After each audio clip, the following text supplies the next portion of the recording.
C'est lancé. Ok.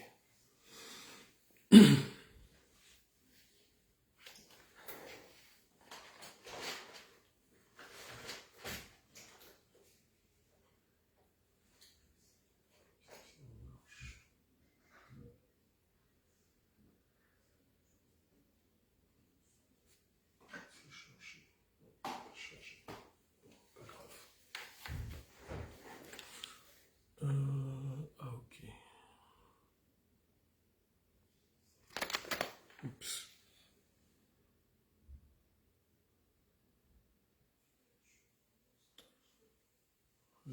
Comment tourner la caméra?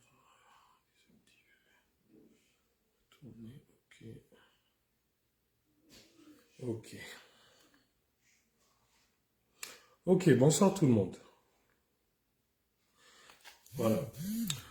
Bonsoir tout le monde.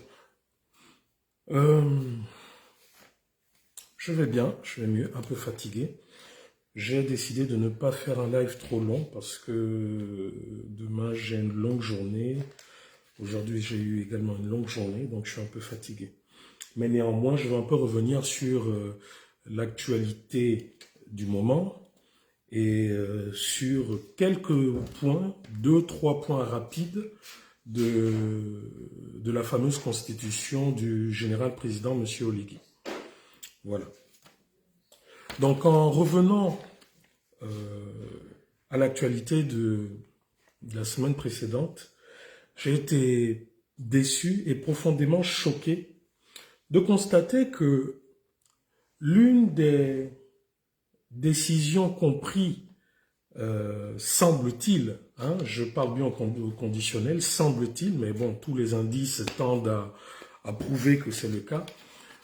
L'une des décisions que les tenants du pouvoir actuel, ou du moins les petites mains qui les soutiennent, ont décidé de faire, c'est de s'en prendre à tous ceux qui ont eu le courage et l'honnêteté intellectuelle de dire non au projet de constitution, non au projet de constitution depuis déjà plusieurs mois, parce que vous vous souviendrez que c'est le général Oligui lui-même, au cours de cette tournée provinciale, qui, sans même que la population n'ait eu le moindre aperçu, le moindre draft de cette fameuse constitution, le général Oligui lui-même a appelé les populations gabonaises à voter au oui au référendum. Et dès l'instant où il l'a fait, si je me rappelle bien, il l'a fait lorsqu'il était dans sa tournée au niveau de la Nyanga et de l'Angounié, je crois à Mouila. Dès le moment où le général président l'a fait, ben nous avons tous vu, tous les Gabonais ont vu comment tous les membres du gouvernement du CTRI, les différents ministres, en partant dans leur village, après les vacances que le général Oligui leur avait accordées, d'une semaine, je crois, ou de 2 semaines, tous les Gabonais ont vu tous les ministres sous le CTRI avec des journalistes, des équipes de télévision, voter, appeler ces populations à voter ouvertement au oui. Et là, je vous parle de vidéos qui ont plus d'un mois. Donc, dès cet instant, moi, personnellement, j'ai pris mes responsabilités en disant aux Gabonais que je n'ai pas encore, à l'époque, je n'avais pas encore la monture de cette ébauche de constitution, mais du fait que j'avais été témoin vivant, que j'avais assisté au passage en force des gens nommés par le CTRI pour organiser le dialogue, et en l'occurrence, cette ministre que vous connaissez, hein, et tout son bureau, j'avais pris mes responsabilités en disant que ce qui découlerait de de ce projet de constitution ne pourrait être que bidouillé et non la volonté du peuple gabonais. Et donc pour moi, il n'était pas question déjà de voter oui. Parce que je savais qu'on allait nous introduire les fameux 7 ans, je savais qu'on allait nous introduire la Cour constitutionnelle, les membres de la Cour constitutionnelle nommés par le président et autres, hein, un retour comme dans les années après la conférence la conférence nationale. Hein. Donc moi, j'ai pris mes responsabilités en disant que pour moi, pour ce que j'ai vu, je m'inscris d'emblée dans le non. Et l'histoire me donne raison. L'histoire me donne raison d'abord à travers le ballon d'essai qu'ils ont tenté de faire, hein, en faisant fuiter volontairement la première constitution qu'ils ont voulu nous faire avaler. Hein. Bonsoir Kant, bonsoir à tous. Vous vous rappelez, parce que vous savez, c'est exactement ce qu'ils avaient fait pour les conclusions du dialogue. Le dialogue termine, un mois après, personne n'a la monture finale du dialogue, mais qu'est-ce qu'ils font? Ils font fuiter quelques, voilà, ils font fuiter ce qu'ils veulent faire passer, ils observent la population, ils regardent la grogne et autres, et ça leur sert de baromètre pour ajuster leur papier. C'est ce qu'ils avaient fait avec les conclusions du dialogue. Quand ils ont eu la tendance, ils ont fait dire par leur chaîne de propagande Gabon 24 que c'était un fake, et ils ont fait exactement la même chose pour je sais pas, bon, d'aucuns appellent ça une constitution, moi j'appelle ça un peu comme De Gaulle disait, ce machin. Donc ils ont fait exactement la même chose. Il y a 2-3 semaines, ils ont fait fuiter. Après, leur chaîne de propagande Gabon 24 est sortie à nouveau pour dire que c'était un fake. Aujourd'hui, grâce au combat que nous avons mené partout, à travers les réseaux sociaux, partout, et quand je dis nous, je parle bien des Gabonais patriotes qui se trouvent sur le territoire national comme à l'étranger. Nous avons fait un plaidoyer afin que tout le monde et que l'international puisse voir à quel point la constitution, le machin de constitution là qu'ils appellent projet de constitution était fait, taillé sur mesure. Comme je dis, aujourd'hui, l'histoire nous donne raison. Bon, je n'ai pas le temps là, matériel, parce que j'ai une longue journée, je suis fatigué, je n'ai pas le temps d'étaler les plus de 170 articles qui se trouvent dans ce machin de projet de constitution, mais déjà j'ai quand même répertorié 3-4 que je vais survoler afin de corroborer mes propos qui, sans suspense aucun, hein, me conforte dans ma position du non total, du non à ce machin de projet de constitution. Maintenant, il faudrait bien savoir que dire non à la Constitution, c'est un acte patriotique. C'est un acte patriotique parce que le fait de dire non à la Constitution va obliger les autorités gabonaises à repartir, refaire, remodeler ce projet de constitution afin que ça soit non pas une constitution parfaite, parce que vous savez, il n'y a pas d'œuvre humaine parfaite, mais que ça soit une constitution véritablement élaborée pour le bien de la nation et non plus pour le bien d'un individu qui veut se maintenir au pouvoir avec ses amis, avec ceux avec qui il a organisé ce coup d'État. Donc, concernant la Cour, bon, on va aller depuis l'article 42. Comme nous vous l'avions dit, l'article 42, lorsque vous le lisez, est celui-là qui confère le mandat du futur président de la République à 7 ans, renouvelable 2 fois. Là encore, vous voyez le grand mensonge et la contradiction du CTRI. Ils chantent sous tous les toits qu'ils ont pu réaliser en 1 an ce qu'Ali Bongo n'a pas pu faire en 14 ans. Alors la question qu'on se pose naturellement, pourquoi vous avez besoin de 7 ans pour un mandat? Puisque vous êtes si fort, vous êtes si dynamique, alors pourquoi avoir besoin, pourquoi vouloir forcément faire un forcing en vous maintenant avec 7 ans? Parce que vous savez, comme je l'ai écrit précédemment dans l'un de mes posts, la la force du général Oligui aujourd'hui, encore que c'est même pas une force, c'est une ruse. Je dirais la ruse du général Oligui aujourd'hui est de présenter tout ce qui est en train d'être fait comme étant la volonté, l'émanation du peuple. Donc aujourd'hui, le général Oligui et tout le CTRI et tout leurs ministres aux ordres et autres se cachent derrière le peuple gabonais en disant « Ah non, non, non, ce n'est pas nous, c'est le peuple gabonais. » Mais je suis désolé. Pour pouvoir prétendre et dire officiellement que tout ce qui sort de ce machin de projet de constitution est la volonté du peuple gabonais, encore faudrait-il que le peuple gabonais puisse être souverain dans ce qui a été proposé.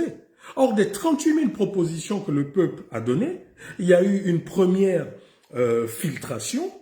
Ensuite, vous avez fait croire au peuple qu'il y aurait une constituante qui, en réalité, serait chargée d'élaborer dans les détails et dans tous les points le projet de constitution. Or, malheureusement, vous avez créé un comité, on ne sait comment, on ne sait sur la base de quoi.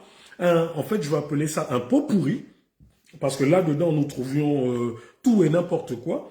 Et dans ce pot pourri qui n'étaient pas des experts, qui n'étaient pas des constitutionnalistes, ce pot pourri a présenté à la constituante déjà une assemblée nationale qui ne représente pas le peuple gabonais parce qu'elle n'a pas été élue par l'ensemble du peuple gabonais, mais soit, fermons les yeux et disons que c'est l'Assemblée nationale de transition.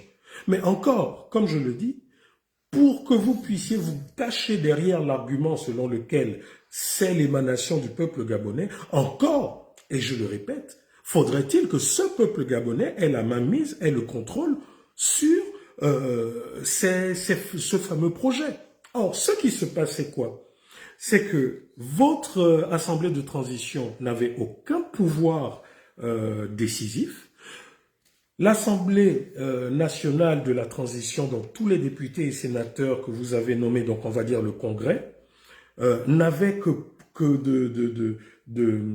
de pouvoir que de lire et de faire des amendements. En fait, vous proposez des amendements qu'au final, vous, monsieur Oligui, et vos ministres, au cours d'un séminaire gouvernemental à la Pointe-Denis, avez décidé de choisir ce qui est bien pour vous et ce qui ne vous arrange pas. Donc nous voyons bien que c'est bien sous votre gouvernance, monsieur Oligui, sous votre présidence, monsieur Oligui, que vous avez décidé de choisir avec vos ministres nommés de façon unilatérale tout ce que vous nous présentez aujourd'hui.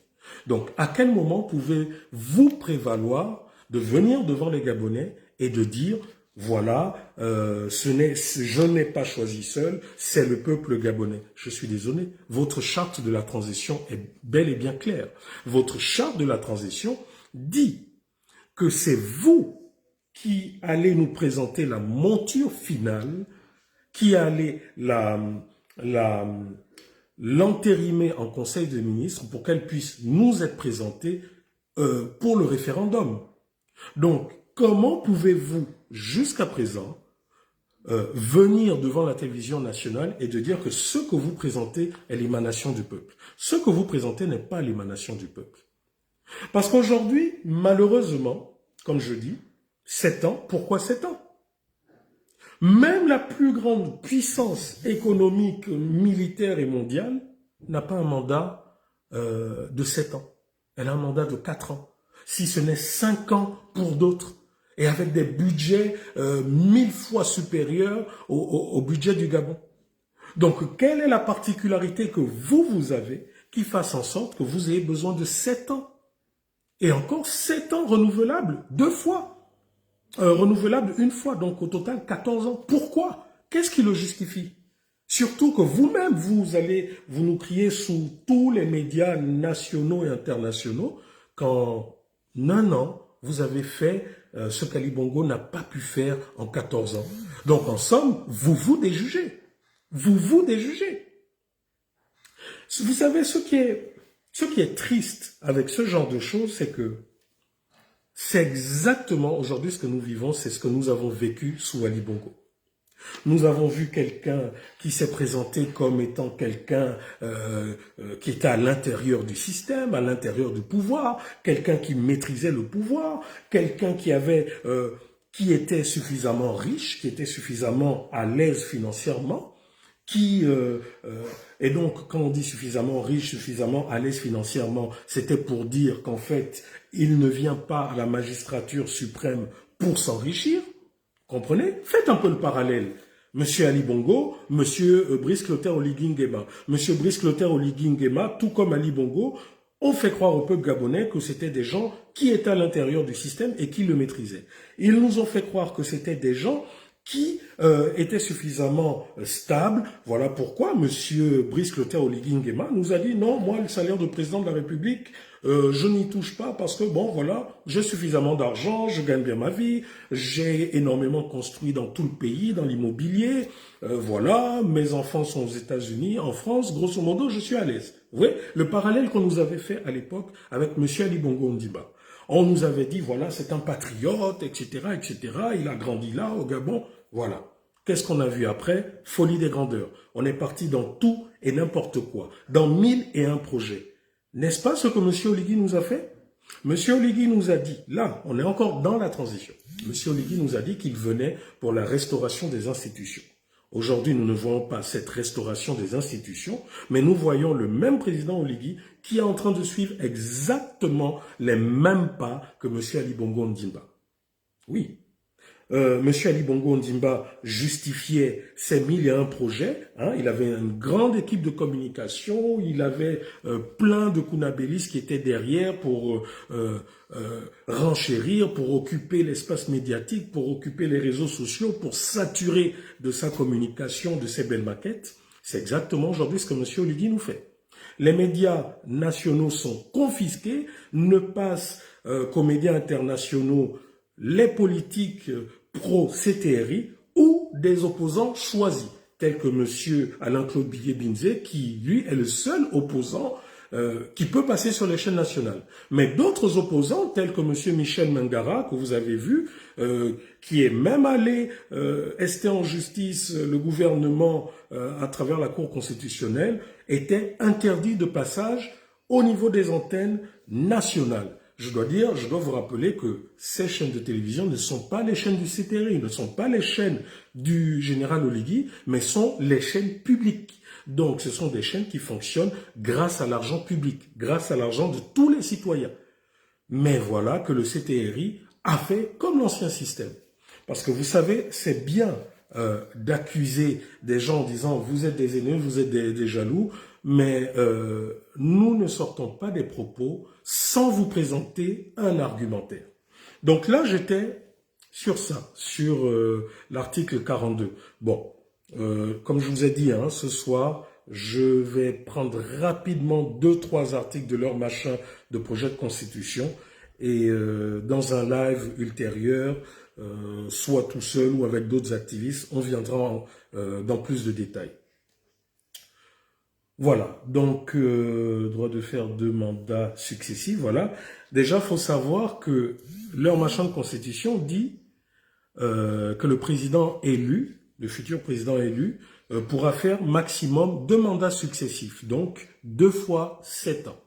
Mais rien ne dit qu'après un autre mandat, un 3e mandat, enfin, après qu'il ait terminé ces 2 mandats, donc qu'une autre personne soit élue, rien ne dit dans cette constitution qu'il ne pourra pas revenir au pouvoir. Là, c'est quelque chose qu'ils ont laissé.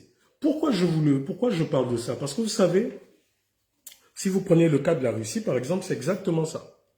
Monsieur Vladimir Poutine, à l'époque, ils avaient modifié la constitution russe, il ne pouvait se présenter que 2 fois maximum, donc c'était 2 fois 5. Mais qu'est-ce qu'il a fait? Il a mis, à la fin de ses 2 premiers mandats, il a mis un président fantoche de Dimitri Medvedev à l'époque, président fantoche piloté par lui, et à la fin de ce quinquennat, il est revenu aux affaires. Donc rien ne nous dit que M. Oligui ne peut pas faire pareil. Donc j'aurais aimé que cette constitution soit plus claire en disant que le président qui aurait été élu, qui aurait fait 2 mandats successifs, ou un mandat et qui a perdu l'élection ne puisse plus jamais se proposer, se présenter aux futures élections présidentielles. Vous, soutien du CTRI et autres, qui avez toujours l'habitude de dire oui, voilà, vous ne faites que crier, vous ne proposez rien. Mais là, je viens de vous faire, par exemple, une proposition claire et nette. Et nous savons que jusqu'à présent, c'est M. Oligui et ses ministres qui ont la main. Parce qu'ils n'ont toujours pas, je veux dire, présenté, ils ne l'ont toujours pas présenté au référendum. Donc, ils ont toujours la possibilité, jusqu'à présent, de le modifier. Bon, je vais passer à l'article 43. Depuis que le général Oligui a pris le pouvoir, curieusement, nous avons commencé à rencontrer, à découvrir une cabale, mais alors là, une cabale organisée contre les Gabonais vivant à l'étranger. Je ne sais pas qu'est-ce que le général Oligui et le CTRI ont contre les Gabonais vivant à l'étranger, les Gabonais vivant dans la diaspora, pour que cette constitution qui est censée être une constitution où tous les Gabonais se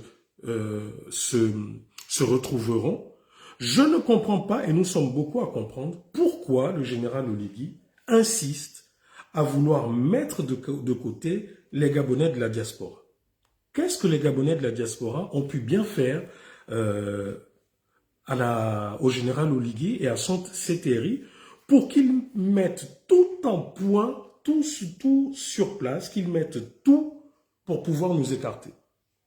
Dans le machin de constitution qu'ils ont fait fuiter, nous avions appris que ne pouvaient se présenter à l'élection présidentielle que des Gabonais, il paraît, pure souche, 100%. Donc un peu l'ivoirité à la gabonaise. Nous avons fait suffisamment de tapage, nous avons donné 1001 exemples montrant cette discrimination, cette violation des droits constitutionnels, cette violation des droits, notamment de la charte des droits de l'homme, charte auquel le Gabon jusqu'à présent est soumis. Donc nous avons pu démontrer que c'était une violation manifeste de nos droits. Et puis là, nous voyons dans le machin qui a été présenté là depuis 48 heures, qu'ils ont quand même lâché du lest en disant oui, la diaspora peut faire ci, peut faire ça, mais non. En fait, jusqu'à présent, il y a des Gabonais classifiés. Aujourd'hui, lorsque le général Oligui dit voilà, qu'il est là pour tous les Gabonais, mais nous, on voudrait savoir. Il a fait son coup d'État, il n'a demandé la permission à aucun Gabonais. Il a fait son coup d'État, personne n'avait choisi volontairement, bon, certains ont choisi volontairement, d'autres n'ont pas choisi, par exemple, de se retrouver à l'étranger. Bon, lorsque, soi-disant, il présente son machin de projet de constitution au peuple gabonais, mais en disant que vous, Gabonais qui êtes à l'étranger, pour pouvoir vous présenter à l'élection présidentielle, il faudrait que vous ayez séjourné sur le territoire gabonais depuis 3 ans. Monsieur Oligui, je vous pose directement la question. Lorsque vous écrivez une telle proposition sur votre projet de constitution, n'avez-vous pas, là, d'un revers de la main, décidé qu'aucun Gabonais de l'étranger ne pourra se présenter à votre élection? Parce que voilà ce que ça veut dire. Et là, encore une fois, ce n'est pas le peuple gabonais qui l'a décidé. Ce n'est pas le peuple gabonais qui était retranché à la pointe des nids pour décider de cela. C'est bien vous et vos ministres. C'est bien vous qui avez eu le dernier mot concernant cette interdiction des Gabonais de se présenter à la future élection présidentielle. Vous avez décidé. Donc, au final, voilà, vous voyez, lorsqu'on parle souvent de choses sérieuses, ben vous avez toujours des personnes qui ne voient pas plus loin que leur nez. Et là, je vois une personne irréfléchie qui me dit Bernard, tu veux te présenter, tu vas te présenter. Vous voyez, c'est ça. C'est-à-dire que vous avez certains Gabonais qui sont tellement emprisonnés dans leur fanatisme qui n'arrivent pas à comprendre. Mbolo Tata, bonsoir Hugues, bonsoir tout le monde. Il y en a qui n'arrivent pas à comprendre que lorsque Rekula parle de ça, ce n'est pas parce qu'il veut se présenter. C'est parce qu'il y a des Gabonais qui font de la politique depuis l'étranger. Je peux vous citer là, par exemple, le professeur Daniel Mangara qui s'est déclaré depuis un mois. Mais là, vous avez le président de la transition, le général Oligui, qui a décidé d'un revers de la main d'écarter le professeur Daniel Mangara. Qu'est-ce que nous devons comprendre par là? Qu'est-ce que vous voulez nous dire à travers cette exclusion de 3 ans? Vous voulez nous faire croire que c'est parce que nous sommes à l'extérieur du territoire national que nous n'avons pas une bonne connaissance de ce qui se passe dans le pays? Si c'est ça votre raison, c'est totalement faux. Parce que vous savez qu'aujourd'hui, et depuis, et même sous votre prédécesseur, la diaspora est même mieux informée, elle est plus au fait que les Gabonais qui sont sur place. Ça, vous le savez. Donc, nous voudrions savoir qu'est-ce qui peut avoir motivé cette décision de votre part? Est-ce parce que vous avez peur des gens comme le professeur Daniel Mangara?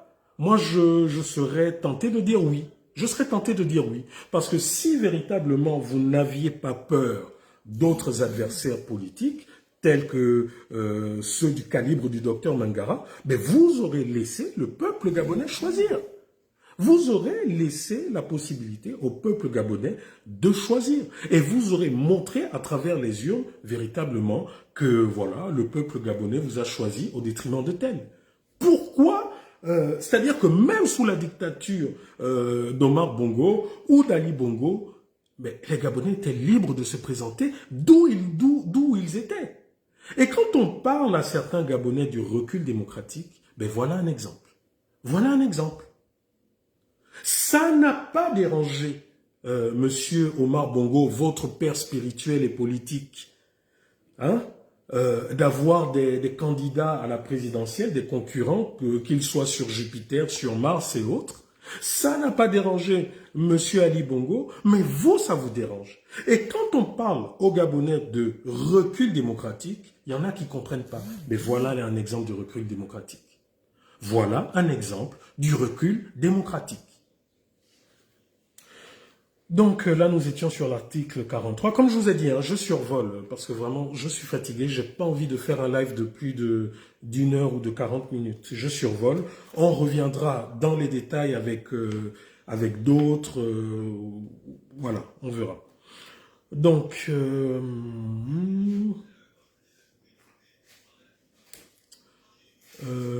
révision de la Constitution. Oui, donc là, nous avons... L'article 123. L'article 123 est l'article qui régit la Constitution. Voilà. Ben, vous rappelez du débat, du tapage que ça avait fait, des preuves que j'avais apportées, montrant Madame Minkwe qui avait fait son bidouillage après la séance plénière en violation des règles du dialogue national.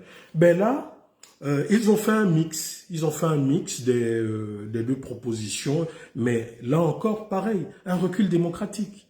Dans les années 90, avant les années 90, la Cour constitutionnelle, les juges constitutionnels étaient nommés par le président de la République, par le président de l'Assemblée nationale et par le président du Sénat. Sous Omar Bongo et Ali Bongo, oui, parce qu'Omar Bongo a modifié après, en recul démocratique, sous eux, les membres, les juges constitutionnels, les 9 juges constitutionnels, étaient nommés par le président de la République. Ben là, qu'est-ce qu'on fait? Nous avions proposé au dialogue que la Cour constitutionnelle devait réintégrer l'ordre juridique auquel elle appartenait avant les années 90. Cette proposition a été balayée d'un revers de la main. Ben là, qu'est-ce qu'ils ont dit? Ils ont dit, bon, désormais, les juges constitutionnels seront présentés, 3 présentés nommés par le président de la République, le futur, 2 nommés par le président de l'Assemblée nationale et 2 nommés par le président du Sénat. Et le président de la Cour constitutionnelle sera élu par ses pairs. Donc, c'est-à-dire que ce sont ces 9 juges qui vont se retrouver pour élire leur le président de la Cour constitutionnelle, voilà, qui sera élu pour 2 mandats maximum de 8 ans. Bref, donc vous voyez qu'il y a toujours un mix et que là, nous avons toujours la main mise du futur président de la République, du futur président de l'Assemblée nationale et du futur président du Sénat. Or, justement, au dialogue, nous nous sommes battus pour que ça ne soit pas le cas. Parce que vous savez que, et l'histoire l'a prouvé, l'histoire le prouve encore, là, avec le CTRI, que lorsque vous êtes nommé par un politique, vous vous sentez redevable de ce politique. Et ce n'est pas le CTRI et les députés nommés, les sénateurs nommés, qui viendront démentir le contraire. Or, nous avons combattu ça au dialogue sous les propositions du peuple, mais là, curieusement, cette proposition du peuple a été balayée d'un revers de la main. Hein, monsieur Oligui, qui dites que ce qui a été présenté, là, ce que vous nous présentez aujourd'hui, c'est la volonté du peuple. Pourtant, au dialogue, le peuple avait dit qu'on ne voulait plus que les juges constitutionnels soient nommés par des politiques.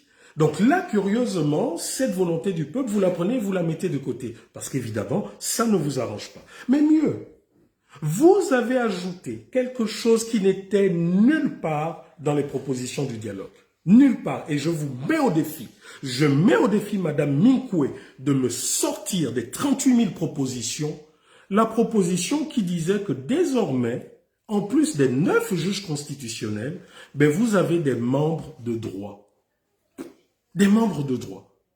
J'invite tous les kounabélistes du CTRI, j'invite Madame Minkwe, j'invite même le président Oligui et tous ses ministres de me montrer parmi les 38 000 propositions des Gabonais que vous avez présentées fièrement, montrez-moi la proposition qui disait qu'au sein de la Cour constitutionnelle, il y aurait des membres de droit. Voilà quelque chose que je découvre. C'est quoi des membres de droit? Mais mieux, lorsque vous lisez plus tard, vous vous rendez compte que les membres de droit, ben, ce sont les membres des futurs prochains présidents de la République. Je donne un exemple. Là, il y a les élections présidentielles en 2025. Le général Oligui, qui ne doit pas se présenter à cause de la première charte, mais qui, on le sait, est en train de violer cette charte, se présente en 2025 et puis il est élu. Il est élu pour 5 ans ou pour 4 ans. Et puis plus tard, en 2029, il se présente, mais il est déchu. Il n'est pas réélu. Eh bien, Monsieur Oligui, du fait qu'il aurait été président de la République, devient membre de fait, membre de droit de la Cour constitutionnelle. Donc, il faudrait que vous sachiez, vous, Gabonais, qu'Ali Bongo, du fait qu'il ait été président de la République pendant 14 ans, sous ce machin de constitution, sachez que M. Ali Bongo sera membre de droit de la future Cour constitutionnelle. Voilà aujourd'hui ce que la constituante de Mme Minkwe et les validations de M. Oligui et de tout son gouvernement nous présentent. Ça, ce n'est pas moi, Rekula, qui le dit.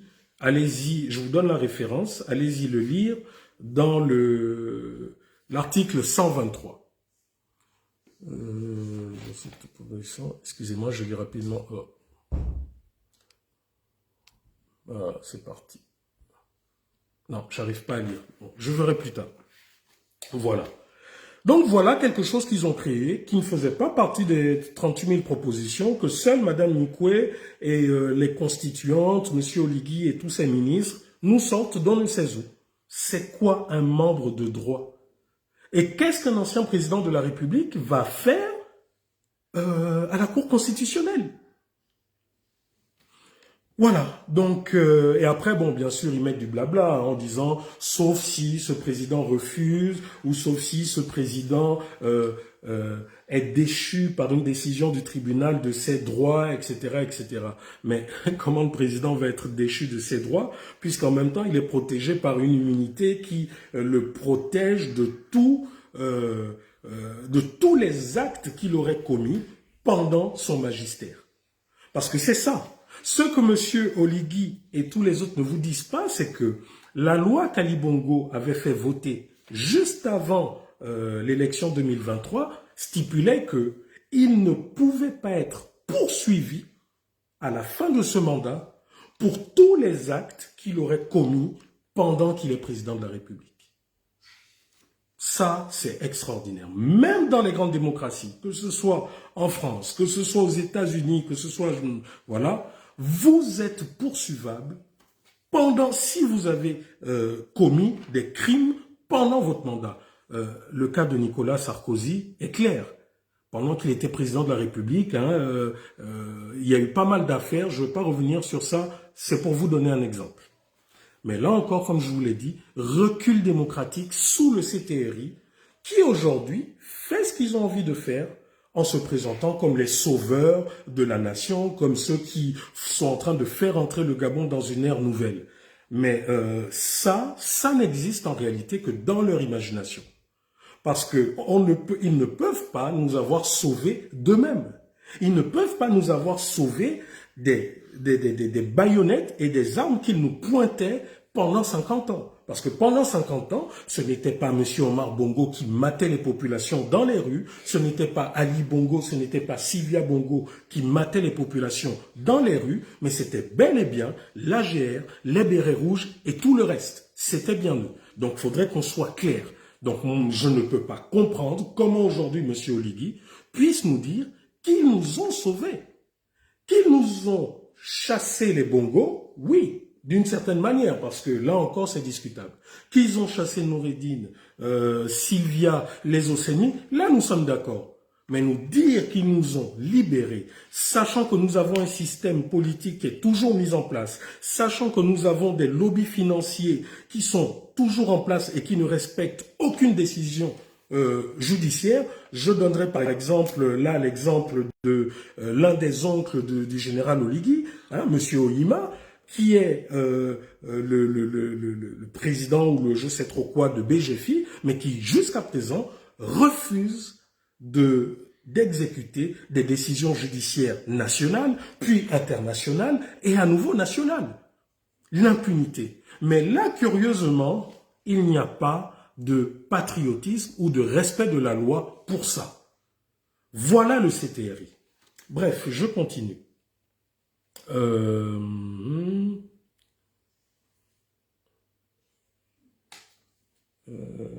Ouais, je suis allé à l'article 67. Voilà. Le général Oligui nous dit qu'il y a des points qui ne peuvent pas faire l'objet de révision de la Constitution. Et puis, curieusement, il y a quelque chose que j'ai vu dans ce machin de projet qui n'existe nulle part au monde, sauf au Gabon. C'est de voir que dans une Constitution, on nous mette une amnistie pour les personnes qui ont participé, qui ont fomenté et participé au coup d'État du 30 août 2023. Ça, c'est extraordinaire. Je vous dis, c'est extraordinaire. C'est-à-dire que même Ali Bongo, dans sa mégalomanie du pouvoir, vous vous rappelez qu'il a modifié la Constitution. Même Ali Bongo n'a pas eu l'audace de mettre dans la Constitution qu'il avait modifiée le fait qu'il était intouchable et que ça ne pouvait pas être changé. Au final, il y a quelque chose que je ne comprends pas. Le général Oligui s'est présenté devant les Gabonais comme étant celui qui a sauvé le Gabon. Il s'est présenté je ne sais, je connais plus son grade, colonel ou commandant, je ne sais pas, Mafumbi, est venu devant le peuple gabonais en disant qu'ils avaient pris la décision au péril de leur vie de, voilà, faire ce coup d'État parce que ce n'était plus possible. Mais je ne comprends pas. Vous ne faites que venir devant le peuple gabonais. Vous dites au peuple gabonais que vous n'avez pas peur. D'ailleurs, la commission que nous avons réussi à faire accepter, à valider au dialogue, la commission justice, réparation et dédommagement, justice, vérité et réparation, donc dédommagement des victimes post-électorales précédentes, ça c'était une proposition du peuple. Et nous l'avons validée. Mais Madame Minkwe, après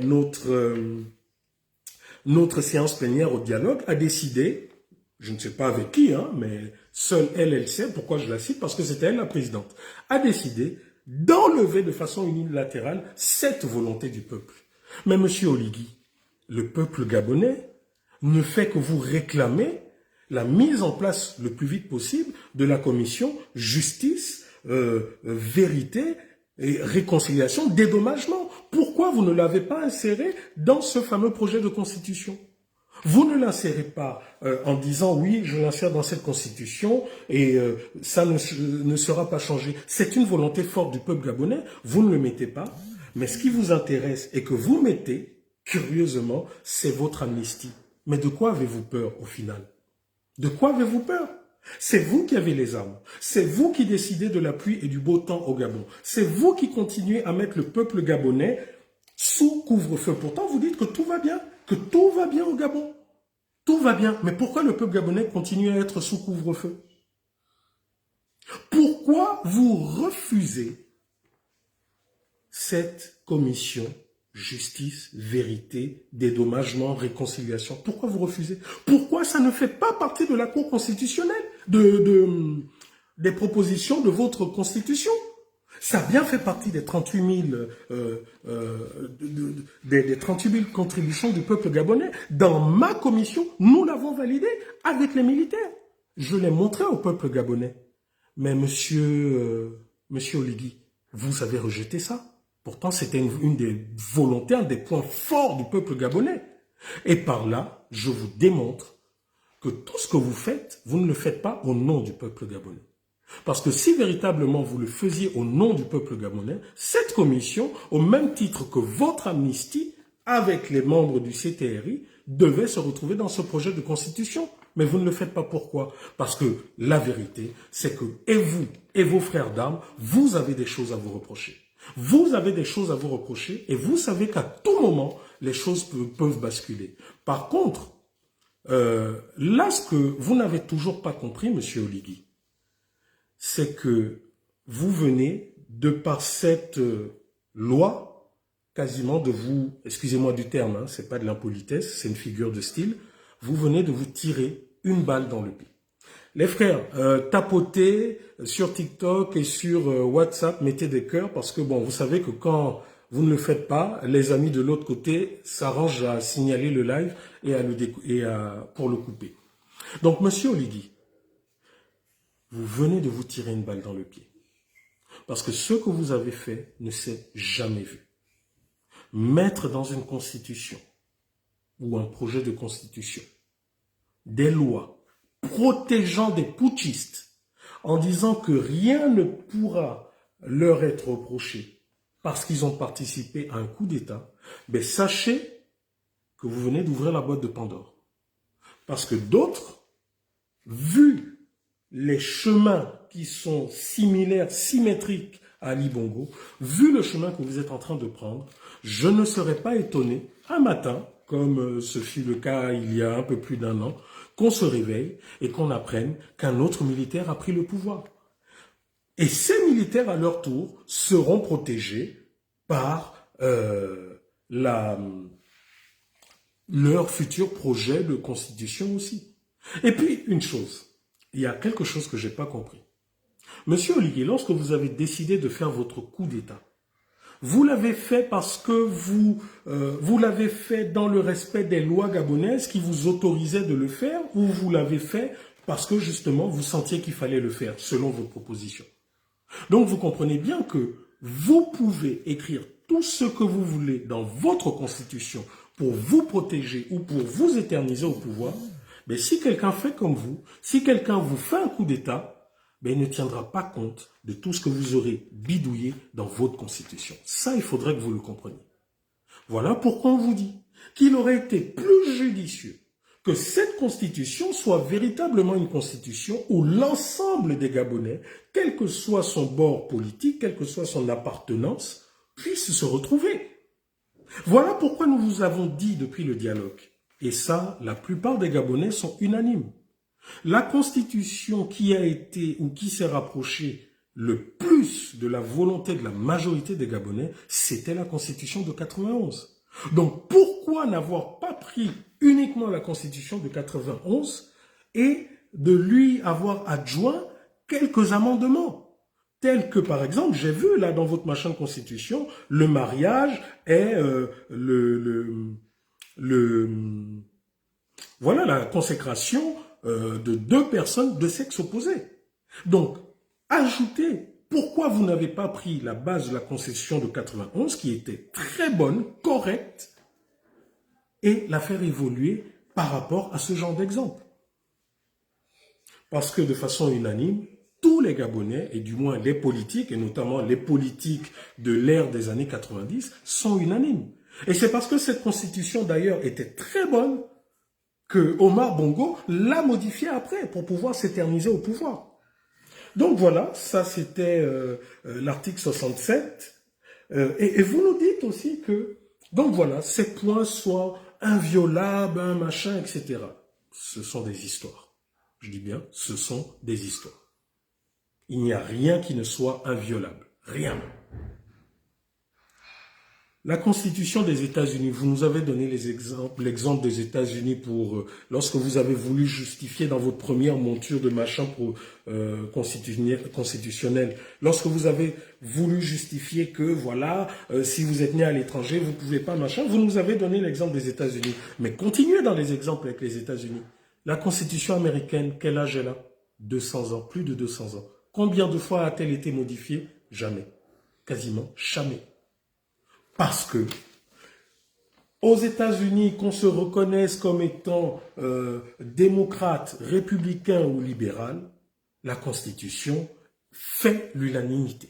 La Constitution a été élaborée pour le peuple gabonais, voilà, pour le peuple américain. Voilà pourquoi la Constitution américaine traverse son temps. Elle traverse les décennies. Elle traverse les crises politiques. Or, nous, malheureusement, qui sommes en dictature, qui sommes dans des régimes totalitaires, eh bien, celui qui vient à la tête modifie la Constitution à sa guise, et non selon le peuple.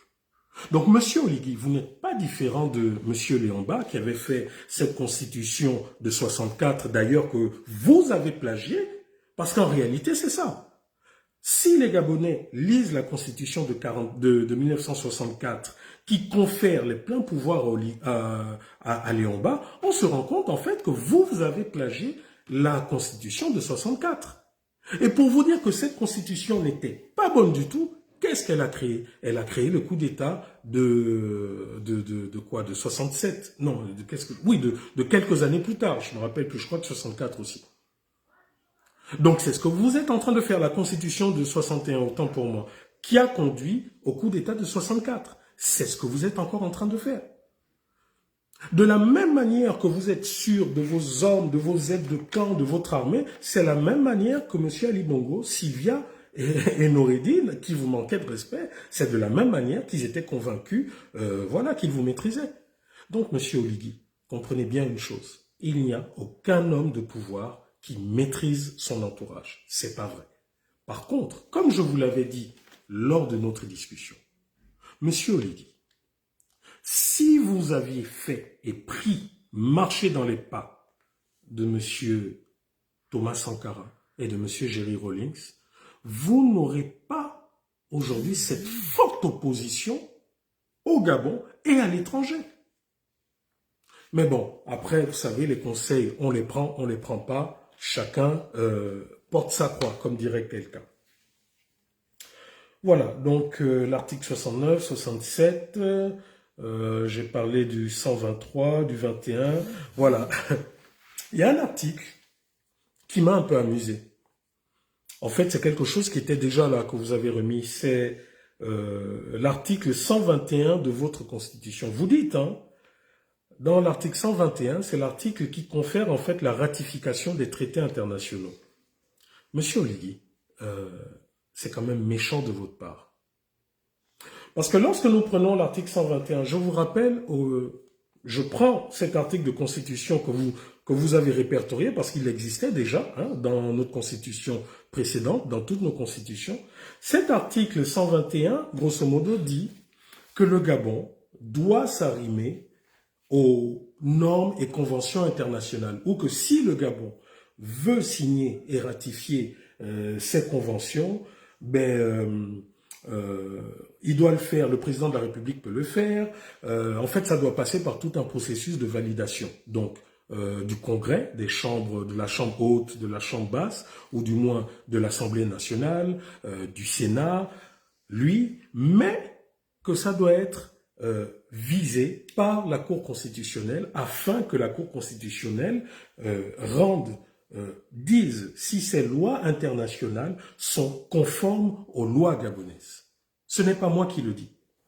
C'est cet article 121 que j'avais soulevé il y a quelques mois lorsque lâchement, méchamment et en violation de toutes les règles internationales, vous avez envoyé à la torture et à la mort l'activiste camerounais Ramon Kota, au prétexte qu'il mettait à mal les relations de bon voisinage entre le Gabon et le Cameroun. J'avais sorti cet article de loi, j'avais sorti le code de procédure pénale en matière d'extradition au Gabon, et vous l'avez violé, monsieur Oligui. Votre ministre de la Justice l'a violé, votre ministre de l'Intérieur, votre gouvernement l'a violé. Vous avez prétexté que oui, voilà, des activistes mettent en mal les relations de bon voisinage entre le Gabon et ses voisins, donc les relations de bon voisinage entre le Gabon, le Cameroun, la Guinée équatoriale et le Congo. Mais au même moment, les petites mains pro-CTRI sont venus envahir les réseaux sociaux en disant « Voilà, Rekula, tu es contre le Gabon. Dans cette affaire, c'est le Gabon d'abord. Les Camerounais ceci, non, le Gabon d'abord, machin. » Mais mes chers amis, en fait, je ne sais pas. Je me rends compte aujourd'hui, vous, le CTRI, vous êtes en train de manipuler une frange de la population avec ce sentiment, ce populisme. Les Gabonais ont été traumatisés par la mainmise du pouvoir et par le manque de respect de quelques étrangers, à savoir Akombessi, Limad Suleiman, les Océnies, mais des étrangers, des naturalisés, qui n'ont pu faire ce qu'ils ont fait parce que nos Gabonais, ou du moins vous politiques, vous l'avez accepté. Mais aujourd'hui, en fait, vous faites croire au peuple gabonais que tout ce pouvoir, les étrangers, voilà, l'ont eu tout seul. C'est ce que vous faites croire aux Gabonais. Et vous êtes en train de faire dans du populisme, vous êtes en train d'exaspérer le sentiment de xénophobie, de tribalisme, de racisme même, à travers une frange de la population pour asseoir votre pouvoir. Pourquoi cet article 121, vous ne l'avez pas appliqué quand il s'agissait du cas de Ramon Kota? Parce que à quoi ça sert de signer des lois, de créer des lois au Gabon si vous êtes les premiers à les violer? Lorsque j'ai dit aux Gabonais que cet activiste camerounais... Ouh là là, le téléphone est déchargé. Attendez. Oups. Ouh là là, on va me tuer. J'ai cassé quelque chose là. J'ai cassé un support. Ah, je suis mort. Ah, comment je vais faire ça? J'ai cassé un support. Bon, je vais tenir mon téléphone alors. Donc je disais, monsieur Oligui, monsieur le ministre de la Justice désormais très muet, vous avez violé les règles, les conventions que vous avez vous-même signées, ratifiées. Vous avez refusé de donner la possibilité à cet activiste de se défendre selon la loi gabonaise et selon les lois gabonaises, selon les traités internationaux, régionaux, les accords bilatéraux et autres. Vous avez refusé de le faire. Parce que si vous l'auriez fait, regardez toute la polémique qu'il y a eu, où des gens ne comprenant pas c'est quoi le patriotisme, se sont mis à insulter d'autres Gabonais, se sont mis à insulter des Camerounais, des Gabonais se sont mis... Et c'est parti dans tous les sens. Je vais vous dire une chose. Le patriotisme, ce n'est pas de suivre les autorités gabonaises dans tout et n'importe quoi. Ça, ce n'est pas du patriotisme. Le patriotisme, c'est veiller au respect des lois. Le patriotisme, c'est aussi dire à un gouvernement que lorsqu'il fait mal, il fait mal. Mettons-nous un peu dans le contexte précédent, dans les contextes, par exemple, de la Seconde Guerre mondiale. Qu'est-ce qui provoque la Seconde Guerre mondiale? Ce qui provoque la Seconde Guerre mondiale, c'est quoi? C'est vous avez un Hitler qui fait tout pour atteindre le pouvoir, qui arrive au pouvoir démocratiquement en Allemagne, et ensuite qui profite de la démocratie pour confisquer le pouvoir, qui joue sur le sentiment nationalisme, qui joue sur le sentiment contre les étrangers, qui estime que tous les maux de l'Allemagne sont du fait des étrangers, notamment des Juifs, hein, c'est un peu ce que vous êtes en train de faire, que tous les maux du Gabon sont du ressort, sont là à cause des étrangers. Vous manipulez la population comme ça, et je vais le démontrer. Donc Hitler a manipulé la population allemande comme ça, alors qu'à l'origine, lui-même, Hitler n'était pas allemand, mais plutôt autrichien. Bon, après, c'est vrai que l'Autriche, quelques siècles auparavant, faisait partie de... Bref, mais je m'arrête là. Donc, quand je parle de patriotisme en prenant cet exemple, une grande partie du peuple suivait Hitler. Une autre partie n'avait pas le choix, parce qu'ils étaient sous la dictature allemande. Vous vous rappelez de la nuit des longs couteaux et autres, des assassinats de tous les opposants à Hitler et autres? Et qu'est-ce qui s'est passé après? Seconde Guerre mondiale. L'Allemagne, vaincue et totalement détruite. Donc ce n'est pas parce que le président de la République ou d'une transition ou quoi va dire des choses, va faire tout et n'importe quoi, va sortir des lois, que le patriotisme, c'est de le suivre. Je suis désolé. Si vous, c'est votre conception du patriotisme, ben sachez que vous êtes plutôt des fanatiques, vous êtes des extrémistes, et les extrémistes, nous savons où ils conduisent le pays, où ils conduisent les pays, et c'est ce que nous voyons. Nous voyons aujourd'hui que sous le général Oligui, désormais, le tribalisme au Gabon a de beaux jours. Nous voyons aujourd'hui que sous le général Oligui, une frange de la population, notamment du Wollentem, disent, même pas du Wollentem, du Genève, disent désormais que le pouvoir est à eux, parce que le général Oligui serait de père fin. Voilà aujourd'hui des propos que nous ne faisons qu'entendre. Aujourd'hui, mettez-vous sur n'importe quelle émission politique ou TikTok. Dès que quelqu'un monte, tout de suite, il se sent obligé de décliner son identité.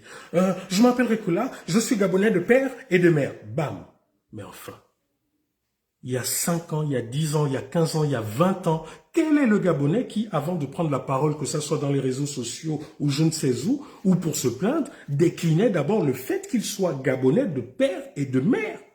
Voilà ce que vous, monsieur Oligui, et le sentiment tribaliste, xénophobe sur lequel vous êtes en train de jouer, voilà vers quoi le pays est en train de glisser petit à petit, mais sûrement.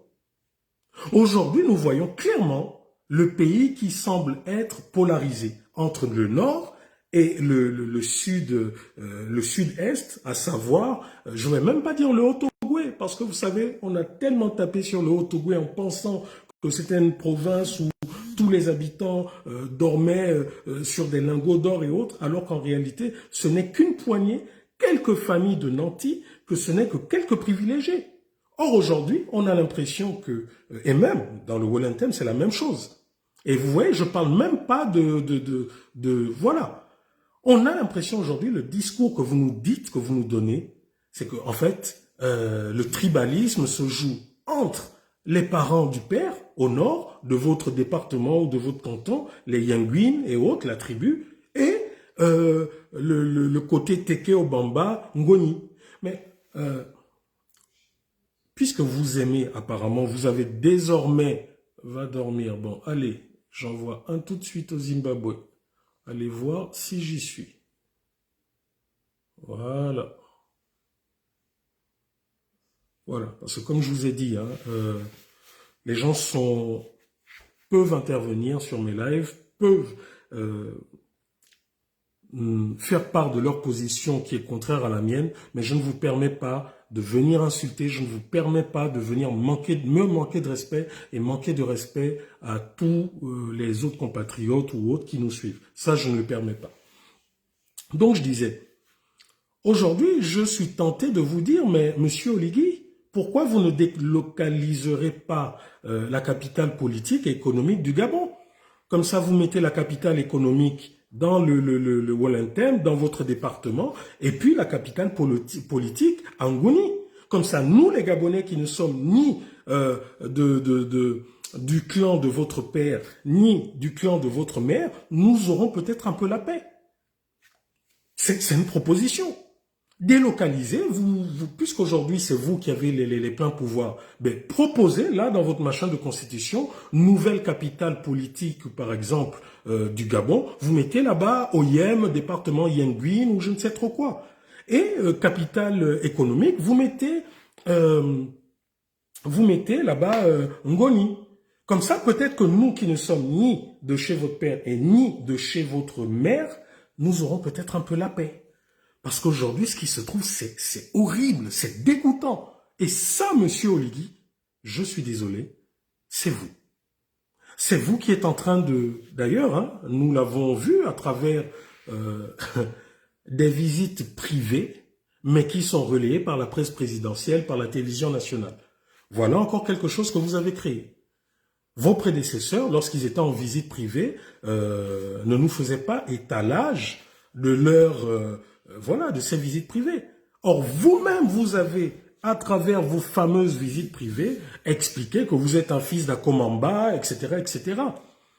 Qu'est-ce que nous ne voyons pas tous les jours à travers les réseaux sociaux? Et du coup, vous avez d'autres Gabonais qui se sentent comme menacés, comme trahis, et ça va dans tous les sens.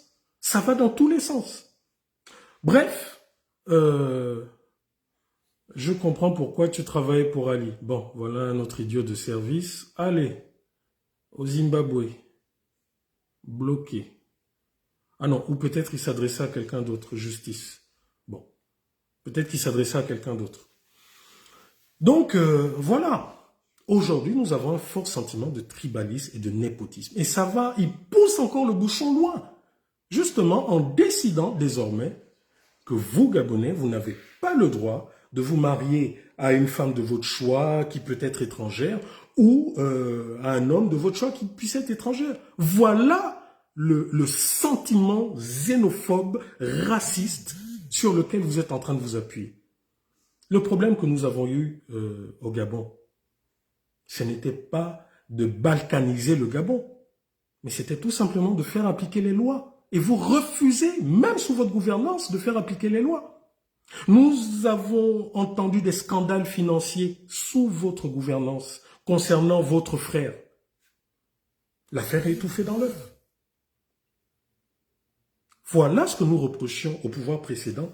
Et vous n'êtes même pas encore élu que vous faites pareil.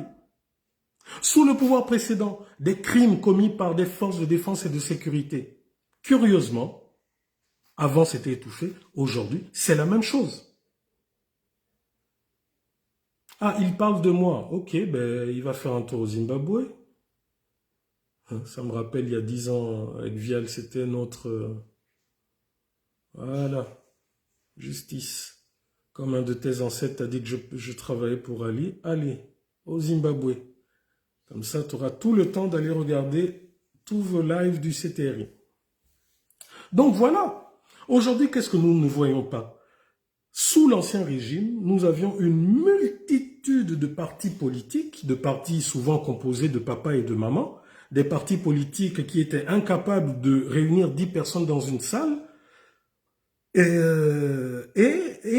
à l'approche des élections, une multitude de créations d'associations ceci, associations de soutien à ça, et patati et patata. N'est-ce pas ce que vous êtes en train de faire? Vous faites exactement la même chose. Attendez, je dois arranger TikTok. Impossible.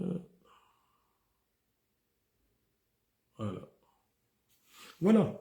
Donc vous faites exactement la même chose que sous Ali Bongo, que sous vos précédents. Mieux, vous avez fait croire au peuple gabonais que voilà, les recommandations du dialogue ou quoi avaient suspendu le PDG, blablabla, blablabla, blablabla. Bon, d'un côté vous nous dites que au final, non, rien n'a été fait. Mais pourtant, votre même ministre de l'Intérieur a pris pour prétexte les résolutions du dialogue pour changer le code électoral, pour changer l'organisation des futures élections présidentielles. Donc au final, quand ça vous arrange, vous dites, vous rangez derrière, c'est le peuple, c'est le dialogue, mais quand ça ne vous arrange pas, vous dites, ah non, la loi n'a pas encore été faite et autres. Mais quelle est la loi aujourd'hui que vous ne pouvez pas faire passer quand vous le voulez? Quelle est cette loi? Parce que jusque-là, toutes les lois que vous avez voulu faire passer, et même en urgence, votre assemblée nommée, nominatif, a répondu à tous vos besoins, à tous vos caprices. L'assemblée nominatrice du Sénat, le Sénat nommé, les sénateurs nommés ont tous répondu à toutes les lois que vous voulez faire voter. Donc, qu'est-ce qui fait en sorte qu'aujourd'hui, il n'y ait pas de loi qui interdisent, comme vous l'avez dit vous-même, le PDG qui suspende tous ces cadres? Mais parce que tout simplement, CTRI et PDG, c'est blanc bonnet et bonnet blanc. Comme on le dit, le CTRI, en fait, c'était le PDG, mais en uniforme. C'est aussi simple que ça. Et là, tous les derniers développements de l'actualité nous le montrent. Donc voilà, comme j'ai dit, je ne voulais pas m'éterniser, je ne sais pas combien de temps j'ai fait là déjà, 1h05, je voulais faire 45 minutes. Voilà, je pense que j'ai dit l'essentiel.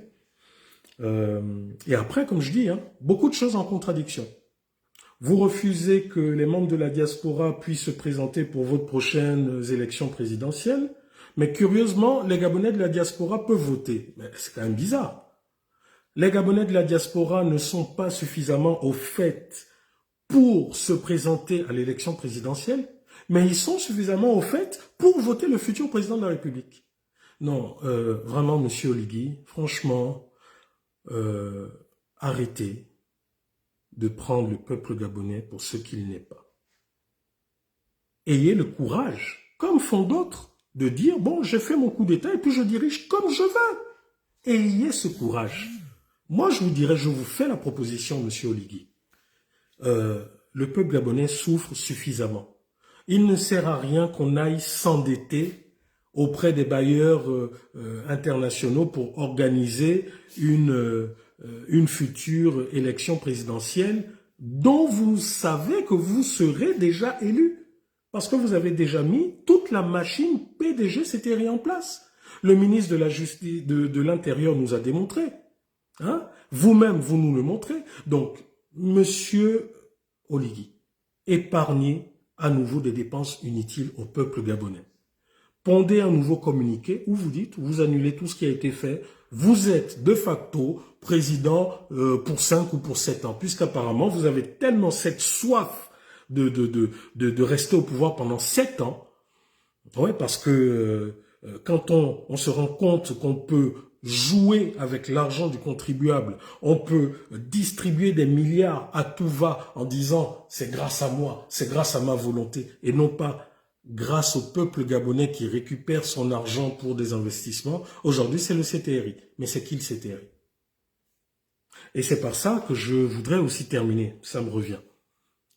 Vous demandez une amnistie pour tous les acteurs du coup d'État du 30 août 2023 à l'élection présidentielle. Mais donnez-nous la liste de votre CTRI, monsieur Oligui.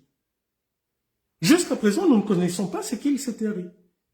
Dites-nous quels sont ces gens du CTRI qui sont touchés, qui entrent dans le cadre de l'amnistie que vous avez décidé de nous imposer. Qui sont ces gens? Parce que moi, ce que je crois comprendre à travers vos discours, notamment celui de Mwanda, lorsque vous dites oui, Madame Madeleine Bourantso, etc., j'ai comme l'impression que vous allez bientôt nous dire que Madame Madeleine Bourantso fait partie de ceux-là qui ont mis en place le coup d'État. Donc que c'est également un membre du CTRI.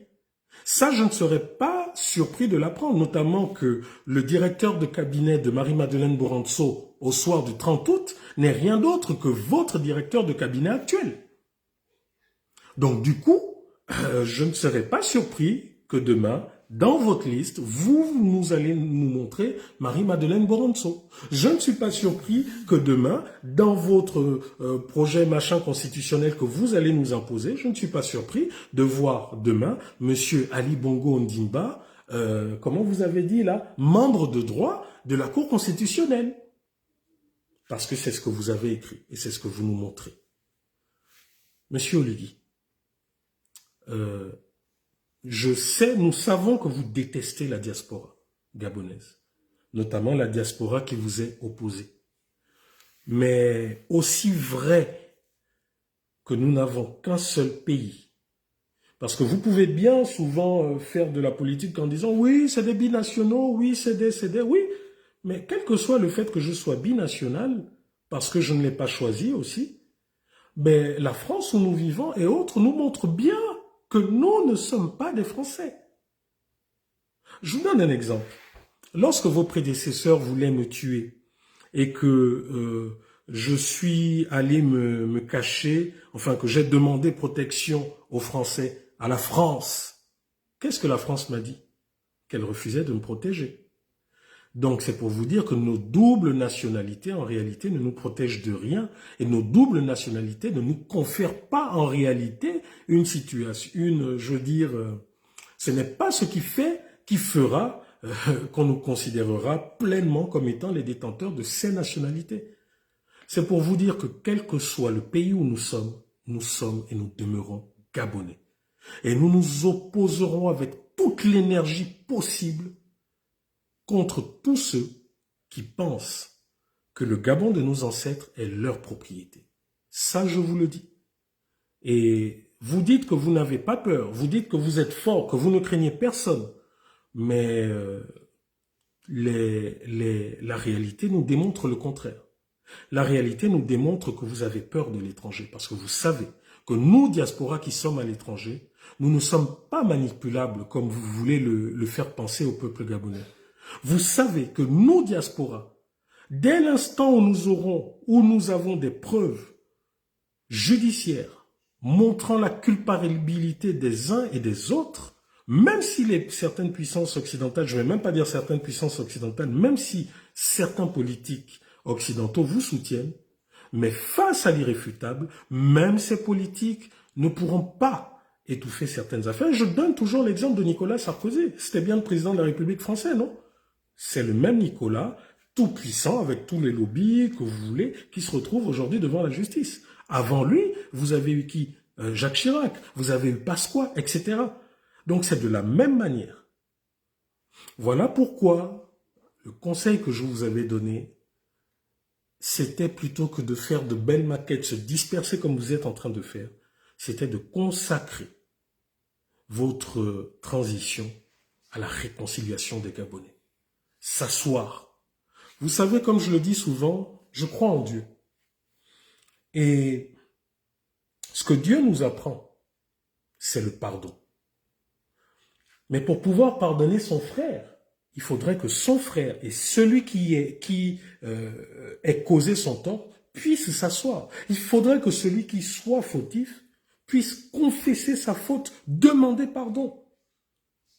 C'est ce que Nelson Mandela vous a montré. Mais vous persistez à croire que vous pouvez régénérer un système qui est mort au bout de 50 ans, que vous pouvez pérenniser ce système sans que toutes les victimes de ce système que la justice ne leur soit rendue. Regardez, aujourd'hui vous jouez sur le sentiment étranger. Qui est le principal acteur qui aujourd'hui dirige vos task force? N'est-ce pas un blanc? N'est-ce pas un français? Mais les task force dans lesquelles il est en train d'investiguer là, n'est-ce pas des domaines de souveraineté? Mais pourtant, vous nous pondez une constitution où vous nous faites comprendre que, voilà, si vous êtes demi-gabonais ou sous-gabonais, vous ne pouvez pas accéder à certaines responsabilités du pays. N'est-ce pas une contradiction? Est-ce que vous-même à la GR, donc, corps militaire d'élite, qui a en charge de veiller à la protection du président de la République, parce qu'il faut savoir que la GR qui s'appelait avant Garde républicaine a été créée au lendemain du coup d'État de 1964, créée par des Français, notamment Bob Maloubier, je crois. Donc, l'AGR, qui est devenue ensuite GP, garde présidentielle, qui est redevenue GR, a été créée pour éviter des coups d'État. Donc, rien que par là, vous avez violé votre serment. Premièrement. Mais votre GR n'a-t-il pas des coopérants français ou occidentaux au plus haut sommet de la chaîne du commandement militaire? Là, on parle bien de la souveraineté nationale, de la sécurité d'un président, du président d'un État. Mais là, dans ce cas, non, là, on peut mettre un Français, on peut mettre, etc. N'est-ce pas compliqué? N'est-ce pas? Enfin, pour moi, c'est un peu compliqué à comprendre. Le service d'écoute, l'un des services d'écoute du Gabon, le SILAM, est dirigé par qui? Parce que vous nous dites qu'un demi-Gabonais, parce qu'aujourd'hui c'est ça, hein, un Gabonais qui aurait un parent étranger ou une femme étrangère ne peut pas accéder à certaines responsabilités. Par contre, parce que c'est des domaines de souveraineté, par contre, au niveau du renseignement national, le renseignement, ce sont les premiers échelons de sécurité d'un pays, le renseignement. Vous voyez aujourd'hui ce qu'Israël fait grâce au renseignement.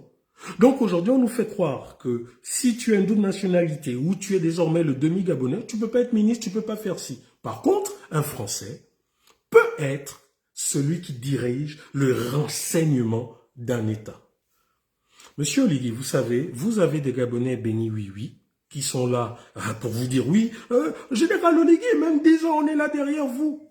Et vous avez des Gabonais qui aiment véritablement leur pays, des patriotes. Et c'est parce qu'on est patriote qu'on vous dit la vérité. Vous êtes le premier à dire que vous voulez qu'on vous dise la vérité, qu'on n'insulte pas. Moi, Bernard Ekoula, je suis l'un des rares qui, depuis que j'ai commencé l'activiste, je n'insulte pas. Et il n'y a pas une insulte ou une tournure insultante là que j'ai fait à votre encontre. Mais pourtant, chaque jour, vos éléments, vos supporters du CTRI ont eu la bénédiction pour nous insulter tous les jours. Que ce soit dans nos pages personnelles, dans nos publications, ou même dans vos publications, dans vos pages. Il n'y a pas un jour. Pourquoi je le dis? Lorsqu'un Gabonais, on a tous vu ce jeune frère, ce Gabonais débrouillard, battant, qui, pour s'attirer de la clientèle, pour pouvoir vendre 16 hectares d'oseille, de fonds et autres, pour peu qu'il ait fait une vidéo où il disait aux Gabonais, sous le ton humoristique, oui, voilà, je vends du chanvre, patati patata, là, vos services de renseignement et de police n'ont même pas attendu 24 heures pour émettre un avis de recherche pour pouvoir interpeller ce jeune homme pour trouble à l'ordre public, pour ceci, pour violation de la loi. Pourtant, nous voyons désormais, tous les jours, des jeunes Gabonais, et notamment des bébés, des gens qui ont à peine là, 21, 22, 19 ans. Nous les voyons désormais tous les jours sur TikTok, faire des lives, insulter, proférant des insultes, mais à n'en plus finir, à tous ceux qui sont contre vous. Nous avons vu depuis 1 mois, 2 mois, un Gabonais d'origine libanaise qui se fait connaître en insultant, mais de la manière la plus mal élevée possible, d'autres Gabonais.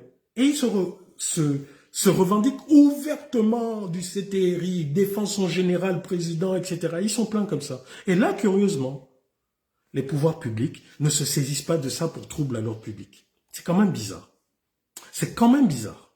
Mais je suis sûr que si, comme ce jeune Libanais, moi, Ekoula, demain je fais un live où j'insulte père et mère d'un des membres du CTRI ou autre, je suis sûr que curieusement, le procureur de la République va s'auto-saisir de quoi, comment vous appelez ça, là, atteinte à l'image du président de la République et tout le tralala et tout le tralala.